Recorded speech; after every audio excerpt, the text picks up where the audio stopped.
maganda ang timing ng pagpapaimbestiga ni Pangulong Noynoy Aquino sa lokal na pamahalaan ng Tacloban. Ayon yan sa political analyst at vice chairman ng Center for People Empowerment in Governance o CENPEG na si Professor Roland Simbulan. Nalumpo rin daw kasi mismo ang lokal na pamahalaan ng Tacloban kaya hindi talaga sila nakaresponde ng maayos.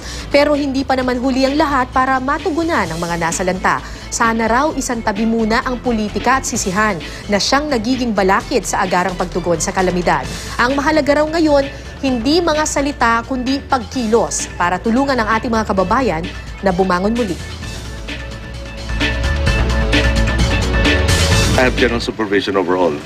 But again, the system has to rely on the local government unit. So that's why I call it a backbone. When the backbone doesn't exist, what do you actually augment? Maling timing at this time eh. Hindi mo ma-expect na yung they will respond in a normal way, no?